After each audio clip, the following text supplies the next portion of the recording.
Hola, mi nombre es Emilio Rizo. Esta es mi exposición oral y el experimento es batería dentro de cobre. Esta batería básicamente, este experimento tiene una batería de AA de 6 voltios, un alambre de cobre de 15 milímetros de diámetro. Como pueden ver, está como enrolladillo así y hace como un tubo enorme que se conecta al final. Y unos imanes de neodymium. Y aunque esto requiere mucho de electromagnética, vamos a omitir esa parte porque también importa mucho el campo eléctrico y el circuito, la parte del circuito. Entonces, así es como un overview general de cómo se vería el experimento. Tenemos la batería donde le pegamos dos imanes del lado derecho en el lado positivo y dos imanes del lado izquierdo en el negativo, y se inserta dentro del tubo que gira alrededor. Y esto básicamente, como funciona el experimento, es que la batería con los imanes empieza a girar alrededor del tubo. De muy rara vez que te hace preguntar por qué está girando si realmente nada lo está empujando.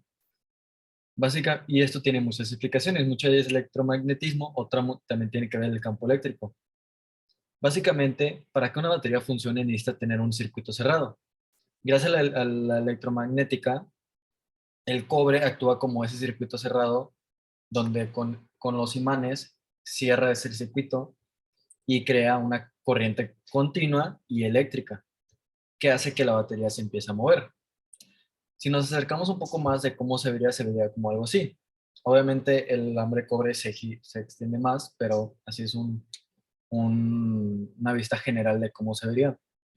La batería de 6 voltios tendría los imanes a la derecha y los imanes a la izquierda del lado negativo positivo, y al insertarlo dentro del alambre, lo que pasa es que los genera un campo eléctrico donde los imanes de positivos atraen los electrones negativos del alambre de cobre. Y el cobre es muy buen conductor de electricidad.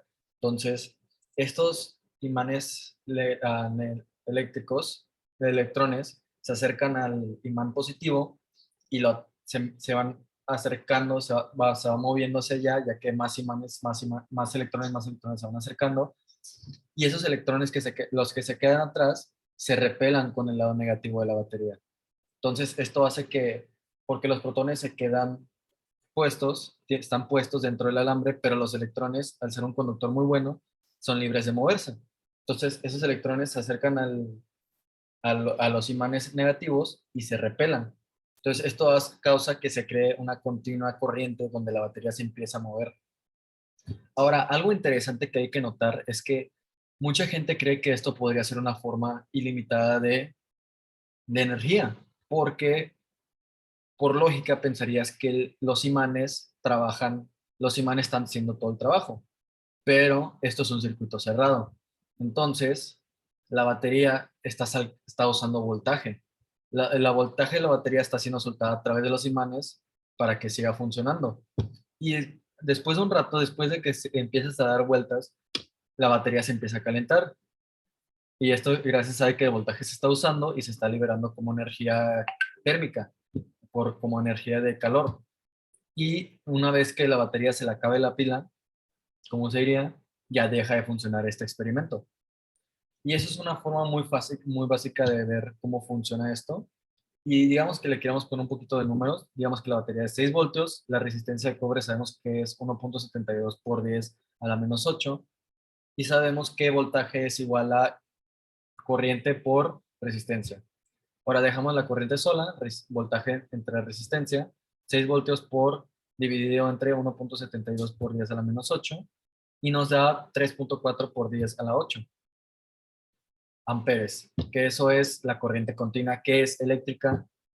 Y también hay que considerar el hecho de que se está generando una fuerza eléctrica, porque hay una distancia entre los electrones que está haciendo que se mueva los imanes. Los electrones del imán está haciendo que se muevan, y cuando también se repela y el otro lado se atrae, está haciendo que se mueva esa batería y se crea una fuerza eléctrica. Rápidamente veremos cómo funciona. Ah, si acercamos aquí, esto sería una versión muy simplificada.